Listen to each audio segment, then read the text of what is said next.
मगर एक शराबी अपनी जान नहीं बचा सकता, उस पे ग्रेनेड डाल दो तो उसको होश नहीं है। तो मौलाना रूम फरमाते हैं, जब तक बंदा अल्लाह के दीन की तरफ, उसके अहकाम शरीयत की तरफ माइल होकर जिंदगी गुजारता है तो वो अशरफुल मखलूकात में से रहता है। मगर जब खुदा के अहकाम को फरामोश कर देता है तो वो बंदा कुत्तों से भी बदतर हो जाता है। माशाअल्लाह, सुभान अल्लाह, सुभान। कुत्तों से बदतर हो जाता है। खुदा राय मुसलमानों, आज अतीक मिल्लत के उर्स में आए हो, अपना मुहासेबा करो, हम कहाँ बैठे हुए हैं। अपना मुहासेबा करो, हम कौन सी मंजिल में बैठे हुए हैं। अशरफुल मखलूकात में से है या जानवरों से बदतर हो गए हैं। अपना मुहासेबा कर लो, अपने अखलाक का मुहासेबा करो, अपने किरदार का मुहासेबा करो। मुसलमानों, ये जिहालत तुम्हारे लिए तुम्हारी जिंदगी की कामयाबी की जमानत नहीं दे सकती। तुम्हें आज आना होगा, इल्म की तरफ आना होगा, तुम्हें अखलाक की तरफ आना होगा, तुम्हें किरदार की तरफ आना होगा। अरे तुमको मालूम होना चाहिए, नबी मुकर्रम सल्लल्लाहु अलैहि वसल्लम के दर अक़दस पर हजरत जाबिर रज़ी अल्लाह ताला अन्हु आए। हजरत जाबिर ने हजरत आयशा से पूछा, ऐ उम्मुल मोमिनीन, जरा ये तो बताओ हुजूर के अखलाक कैसे थे, हुजूर के अखलाक क्या थे, हुजूर के अखलाक कैसे थे, हुजूर के अखलाक क्या थे। तो हजरत आयशा ने पर्दे के पीछे से जवाब दिया, ऐ जाबिर, क्या तुमने कुरान नहीं पढ़ा। तो हजरत जाबिर ने कहा, ऐ उम्मुल मोमिनीन, मैंने बार बार कुरान पढ़ा है। तो कहा, जाबिर सुन लो, जो कुछ कुरान में लिखा हुआ है वो अखलाक मुस्तफा। नारे तकबीर, नारे रिसालत, मसलके आला हजरत, फैजाने हुजूर अतीक मिल्लत हजरत अल्लामा अहमद नक्शबंदी साहब किबला। एक कड़वी बात बताकर आगे बढ़ता हूँ, मुझे माफ करना अगर दिल को तकलीफ हुई। क्या करेंगे, हमारा दिल जल रहा है, इसलिए हम आपसे ये बात अर्ज करना पड़ रहा है। आज कौम तो कौम,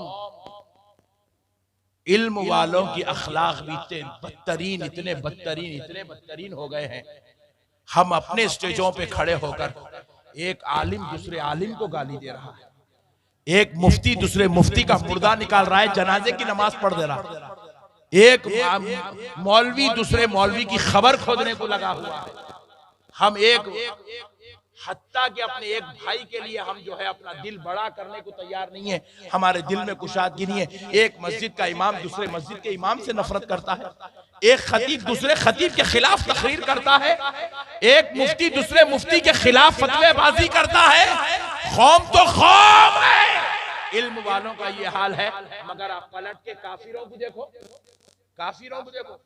मोदी साहब क्या करे, मोदी साहब क्या करे मालूम, राहुल गांधी के ऊपर ईडी बिठवा दिए, सोनिया गांधी के ऊपर ईडी बिठवा दिए, लेकिन जाके उन लोगों को जबरदस्त तरीके से पूछताछ करते रहे, अपोजिशन लीडरों की पूरी वाट लगा के छोड़ दिए।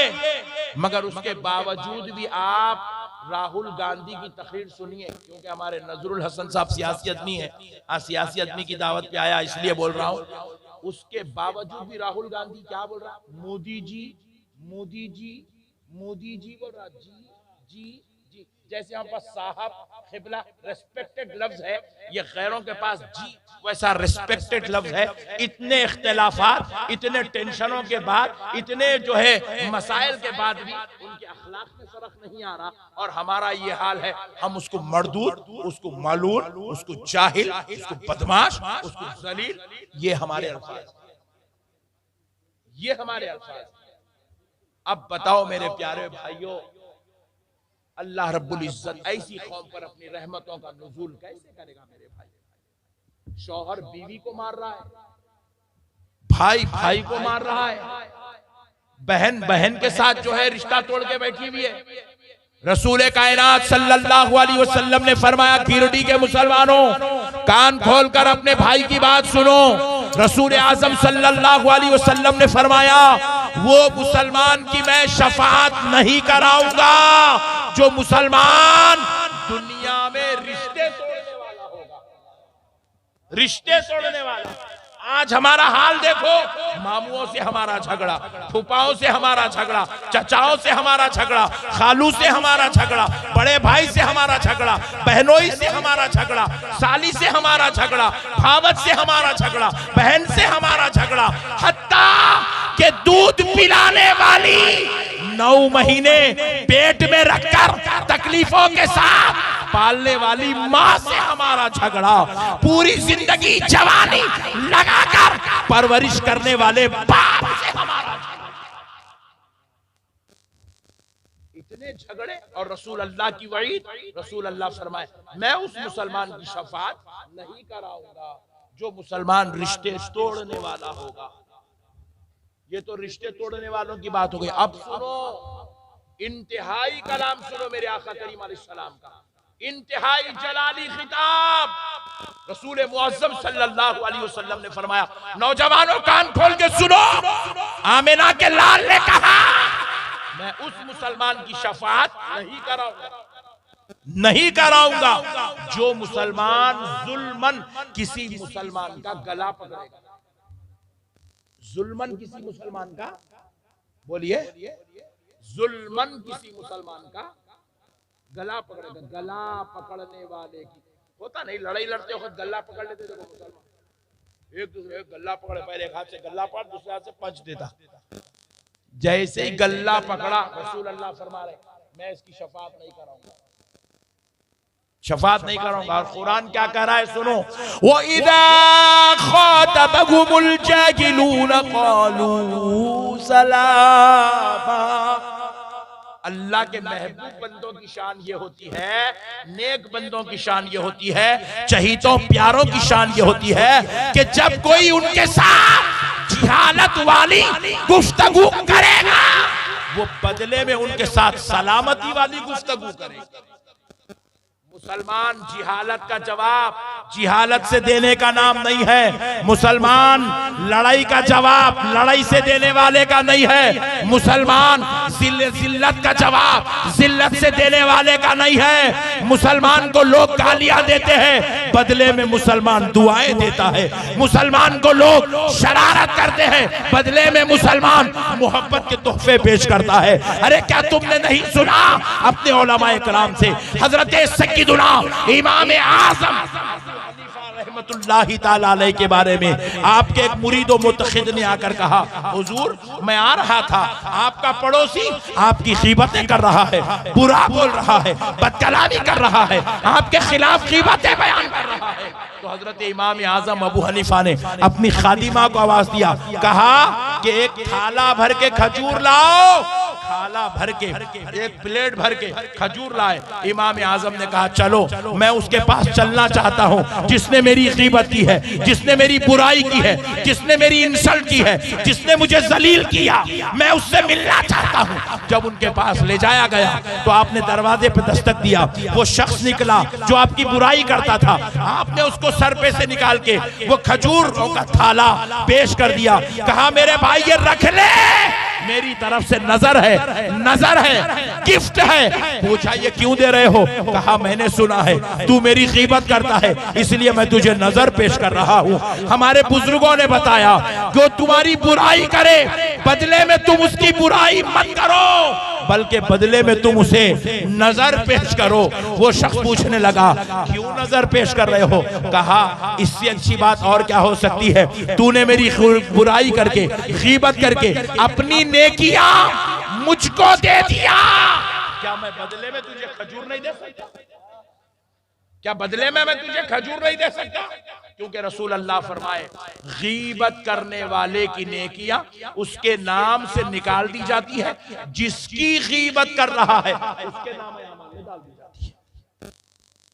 खुदा राय नौजवानों, आज तुम्हें जरूरत इस बात की है, आज जरूरत इस बात की, अल्लाह और उसके रसूल का वास्ता, अपने आप को संभालो, इल्म की तरफ आओ, अपनी नस्लों को पढ़ाओ, अपने बच्चों को काबिल बनाओ। बस अब आखिरी बात सुन लो, एक सवाल आपसे करता हूं, कौन कौन चाहते हैं कि तुम्हारे बच्चे दोज़ख में जाए? हाथ उठाओ। अम्मा एक भी भाई नहीं उठा रहा। अच्छा, लेडीज से पूछ लेंगे, बोलो ऐ माओ जिनको तुमने 9-9 महीने अपने पेटों में रखा, कौन अपने उन बच्चों को दोज़ख में भेजना चाहता है? हाथ उठा। अरे वाह, लेडीज में भी एक भी नहीं है। मैं पूछ रहा हूं, ये जन्नत फुगट में, अब्बा की जागीर है, फुगट में मिल जाती है। हाँ। कैसा मिलती है जन्नत? हमारे दादा खरीद के रखे, नहीं हमारे नाना के नाम पे रजिस्टर्ड है, नहीं हमारे बाबा को जहेज में दिए जन्नत। हिस्सा क्या है वो? दोज़ख में भेजना नहीं है, तो अब जाना है तो जन्नत में जाना है। दो तरह, एक है दोज़ख, एक है जन्नत। आप बोल रहे दोज़ख में जाना है नहीं, बच्चों को भेजना है नहीं, तो फिर कहां जाना? जन्नत में। तो फिर ये हालत में जन्नत मिलती है क्या? क्या जन्नत जाहिलों के वास्ते बनाई गई? क्या जन्नत बेनमाजियों के वास्ते बनाई गई? क्या जन्नत चोरी करने वालों के लिए बनाई गई? नौज़बिल्लाह। क्या जन्नत डकैती करने वालों के लिए बनाई गई? नौज़बिल्लाह। क्या जन्नत बदकारी करने वालों के लिए बनाई गई? क्या जन्नत हरामकारी करने के लिए वालों के लिए बनाई गई? क्या जन्नत जुआ खेलने वालों के लिए बनाई गई? क्या जन्नत जिना करने वालों के लिए बनाई गई? क्या जन्नत शराब पीने वालों के लिए बनाई गई? क्या जन्नत ऐसे लोगों के लिए बनाई गई जो बेचारा मुसीबत के वक्त में बोला, भाई मेरे को 10,000 रुपए दे रहे बड़े भाई, वो टेंशन में हो, 10,000 दे, 10,000। क्या टेंशन है रे बड़े भाई? मेरी बीवी हॉस्पिटल में है यार, डिलीवरी का टाइम है, बिल पे करने पैसे नहीं है, 10,000 रुपए दे। और ये बेचारा रहम खाया, इतने बुरे वक्त में भी अगर मैं साथ नहीं दिया तो मैं कहेगा मट्ठी का मुसलमान। बेचारा हमदर्दी में जेब में हाथ डाला, निकाला, 10,000 रुपए दे दिया। नजरुल साहब बड़ी प्यारी बात बोलो, 10,000 रुपए दे दिया, 10,000 रुपए दे दिया। इन्हें ले लिया, गया, वो डिलीवरी हो गई। कब देता हूं? बोला 1 महीने के बाद देता हूं। बोला डिलीवरी हो गई, बेगम का छिल्ला हो गया, पैसे आई नहीं। बच्चे की पहली बर्थडे हो गई, पैसे वापस आई नहीं। 1 महीने में देता हूं। बोला बच्चा 1 साल का हो गया, पैसे आई नहीं, दे रहा ही नहीं। इन्हें पीछे फिर, अरे बड़े भाई दे दे रे 10,000 रुपया, अरे दे रे 10,000 रुपया, अरे दे रे देंगे। क्या भाग जा रहा हूं क्या मैं? गिरडी छोड़ दे रहा हूं क्या मैं? ठहर पे दे दो। लोग बच्चा 5 साल का हो गया, 10,000 दिया ही। हद तो ये है, मर गया बच्चा, ऐलान कर रहा जवान बेटा, मेरे बाप का जिसके ऊपर भी कर्जा है मैं वापिस करूंगा। बोला वाह, पहले बोल देता तो मैं मांगता ही नहीं था, बच्चा देने वाला है। बोला इतनी बुरी हालत हो गई कौम की, कर्जे लेना, बाप की जागीर डुबा देना, देना ही चाहिए वापिस। हराम का लुक़मा है, हराम हराम। ऐसे लोगों की ना नमाज कबूल होती, ना ऐसी दुआएं कबूल होती है। ऐसी कौम हराम का खा रहे, लोगों को डुबा डुबा के खा रहे। इनकन से लिए दाल लिए, उनकन से लिए दाल लिए, उनकन से लिए दाल लिए। दाल अब्दुल्ला गुड़ थैले में, ये थैला ऐसा है, डालते जाओ डालते जाओ डालते जाओ, आग का गोला भर रहा ही नहीं। हो कब भरेगा? दोज़ख की आग जब इसके अंदर डालेंगे तब जाके इसको सुकून पड़ेगा। अल्लाहू अकबर। हम लोग गलत फहमी में। अच्छा ईमानदारी से, अब एक दोज़ख में तो कोई भी नहीं जाना चाह रहे ना? कौन कौन जाना चाह रहे? हाथ उठा। कोई भी नहीं, वेरी गुड। जन्नत में कौन कौन जाना चाह रहे? हाथ उठाओ जल्दी। सुभान अल्लाह, सुभान अल्लाह। वाह पट्टे, जल्दी छोड़ दिया, मैं डर गया, डर डर के उठाए, जल्दी छोड़ दिया। सुभान अल्लाह। पट्टे दाढ़ियां काट के बैठे, जन्नत में जाना है। आहा डार्लिंग, तुम्हारा जन्नत में जगा देते। रिवायात में आया दोज़खियों की निशानी कैसी होंगी, क्या होंगी? बोले वो दाढ़ी मुंडा होगा। कहते दोज़खी की निशानी है दाढ़ी मुंडा। माशाअल्लाह, सुभान। दोज़खी की निशानी है उन्हें दाढ़ी मुंडा होगा। कहते दाढ़ी मुंडा। पट्टे दाढ़ियां काट के वो जन्नत में जाना है। फजर की नमाज पढ़े, अब मैं पूछा तो नहीं पढ़े, जोहर पढ़े नहीं पढ़े, असर पढ़े नहीं पढ़े, मगरिब पढ़े नहीं पढ़े, इशा पढ़े नहीं पढ़े, मगर जन्नत होना होना होना होना। क्या प्यारी बात।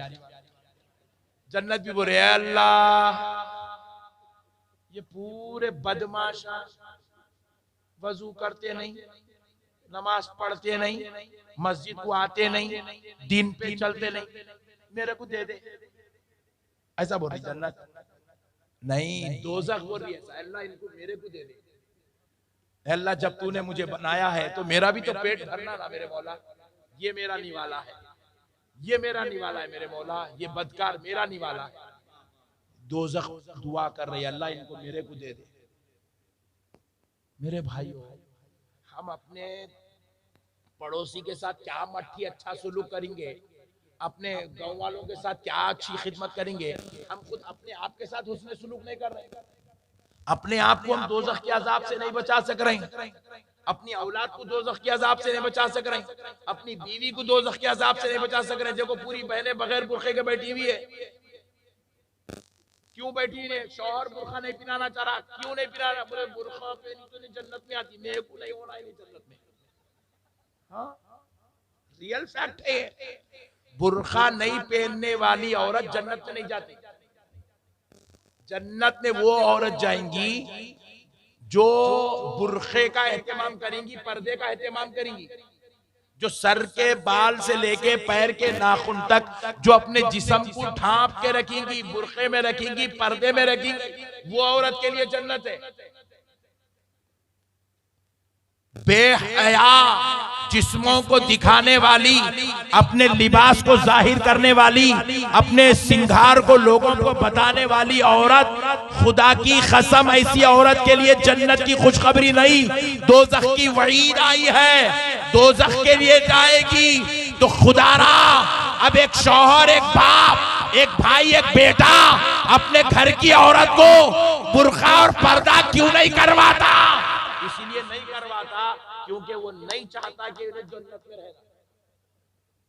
इन्हें बोलता मेरे को वहां हो रहा है, ये बेगम नहीं होना मेरे को, हो रहा होना मेरे को, नहीं होना बोल रहा, इसलिए नहीं औरतों को बुर्खा नहीं पिला रहा। मगर मेरी बहनों से मैं ख्वाहिश कर रहा हूँ, तुम्हारा शौहर नहीं पिलाया, जान दो, वो पागल को छोड़ दो, तुम बुर्खा पहनो।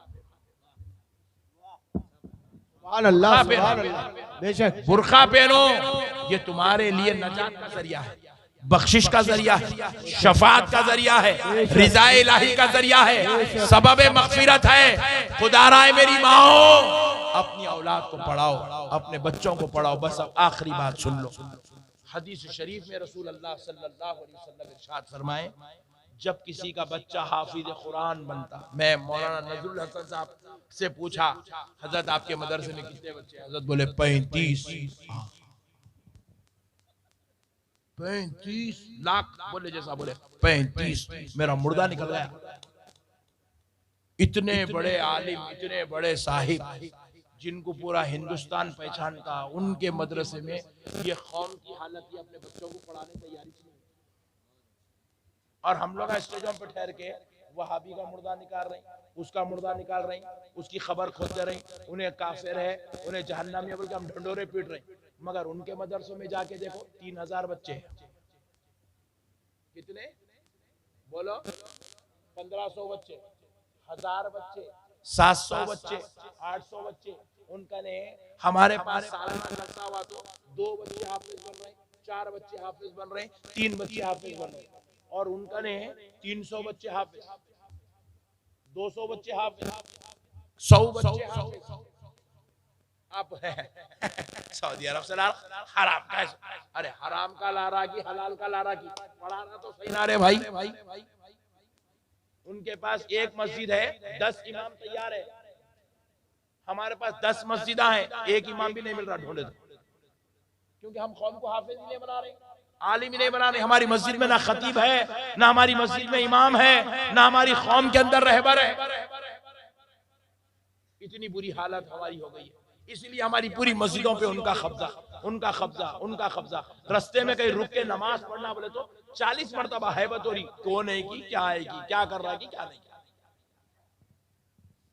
मेरे प्यारो, अल्लाह के वास्ते समझो, अहले सुन्नत और मुसलमान बहुत बदतरीत की तरफ जा रहे हैं। अपने आप को संभालो मेरे भाइयों। रसूल मुअज़्ज़म सल्लल्लाहु अलैहि वसल्लम इरशाद फरमाए, एक लड़का हाफिज कुरान जब कब्रिस्तान में कदम रखता है, कहां पर बोलो? कब्रिस्तान में। हालांकि वहां उसकी अम्मा है ना, बाबा है, कोई भी नहीं है। वो मोहल्ले वाले बोले फातिहा पढ़ो, बोले तो गया साथ में। कब्रिस्तान में दुआ पढ़ो, बोले तो गया साथ में। जाके कब्रिस्तान में कदम रखना, हाफिज कुरान के कदम रखते ही पूरे कब्रिस्तान के अजाबी मुर्दों पे से अजाब उठा लिया जाता है। ये है हाफिज कुरान की बरकत, ये है हाफिज कुरान की। ये छोड़ के हम लोग, और कसम खुदा की और एक बात सुन लो, या इतने बच्चे बैठे हुए, इनको तुम डालो, इनके अंदर बड़े बड़े जय्यद हाफिज कुरान बैठे हुए, अपनी कौम के बड़े बड़े उलमा बैठे हुए इनके अंदर, अपनी कौम के इमाम बैठे हुए इनके अंदर, इल्म हदीस के इमाम, इल्म फिक़ह के इमाम है। मैं, हमारे नज़रुल हसन साहब मेरे घर को तशरीफ लाए, मैं स्कूल चलाता हूँ, मैं इंग्लिश मीडियम स्कूल चलाता हूँ। स्कूल के अंदर मैं बच्चों को ढूंढ ढूंढ के चुन चुन के निकाला।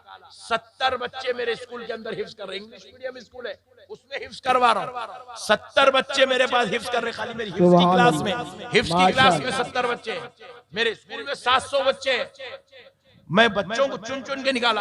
8 साल का, 7 साल का, 9 साल का, 10 साल का, 6 साल का, 5 साल का हाफिज कुरान बन गया। और ऐसे हाफिज कुरान बने साहब, एक ही वक्त में 5-5 पारे सुना। उनमें मेरा एक बेटा भी है। मेरे बेटे को मैं तरावी सुनाने के वास्ते लगाया। कितने पारे? अब हर जो है रात में 3 पारे तरावी सुनाएगा, 3 पारे 10 दिन में मुकम्मल कुरान। मैं उसकी फोटो डाल रहा हूँ मस्जिद के कमेटी वालों को, मेरा बेटा सुना रहा था। अरे मौलवी साहब अभी नको दाढ़ी नहीं आई ना, अभी नको दाढ़ी नहीं आई बोल। अरे मैं बोला बालिग होगा रे। इतने बच्चे हाफिज बन गए, दाढ़ियां नहीं आए, मुछियां नहीं बूढ़े, हाफिज कुरान बन गए। 5-5 पारे तरावी सुना रहे, 3-3 पारे तरावी सुना रहे। एक बैठक बैठ गया, 10 ऐसे हीरे हमारी कौम में है, मगर हम इनको पहचानने के बजाय बाहर रोडों पे खेलने में लगा दिए, जुआ खेलने में लगा दिए, मैदानों में लगा दिए। हम इनको जो है ले जाके इधर उधर गंदे हालात में बर्बाद कर दिए, कौम को पूरा बर्बाद कर दिया, हमारे बच्चों को पूरा। अल्लाह का वास्ता मेरे भाइयों, अपनी औलाद को बर्बाद मत करो, तबाह मत करो, अपने बच्चों को पहचानो। अपने तुम्हारे घरों में ही रहे जी, हर एक के घर में इतनी औलाद तो कम से कम है, एक एक बच्चा तो कम से कम तुम्हारा हाफिज कुरान आलिम दीन बन। रसूल अल्लाह फरमाए, हाफिज कुरान कब्रिस्तान में कदम रख दे तो कब्रिस्तान के अजाबी मुर्दों से अजाब उठा लिया जाता है। और जब आलिम दीन कदम रख दे तो अल्लाह अजाब उठा लेता है। हाफिज कुरान वापिस निकला, अजाब वापिस आ जाता, मगर आलिम दीन कब्रिस्तान में कदम रखा, वापिस निकला, अजाब वापिस नहीं आ रहा। 1 दिन हो गए वापिस नहीं आया, 2 दिन हो गए वापिस नहीं आया, 4 दिन हो गए वापिस नहीं आया। हमने पूछा कब तक नहीं आएगा? हदीस शरीफ उठाकर देखो, फरमाया जाता है आलिम दीन की कदम की बरकत यह है 40 दिन तक अल्लाह का अज़ाब वापिस नहीं आता। 40 दिन, 40 दिन तक अज़ाब। यह है हमारे बच्चों की शान अगर हम उनको आलिम दीन बना दें। यह है हमारे बच्चों की शान अगर हम उनको हाफिज कुरान बना दें, दीनदार बना दें। खुदा राय मुसलमानों, अल्लाह और उसके रसूल का वास्ता, अपने बच्चों को दीनदार बनाओ, इल्म वाला बनाओ, अखलाक वाला बनाओ, कुरान हदीस की तालीम के मुताबिक जिंदगी गुजारो। वमा अलैना इल्लल बलाग वल्हम्दुलिल्लाह।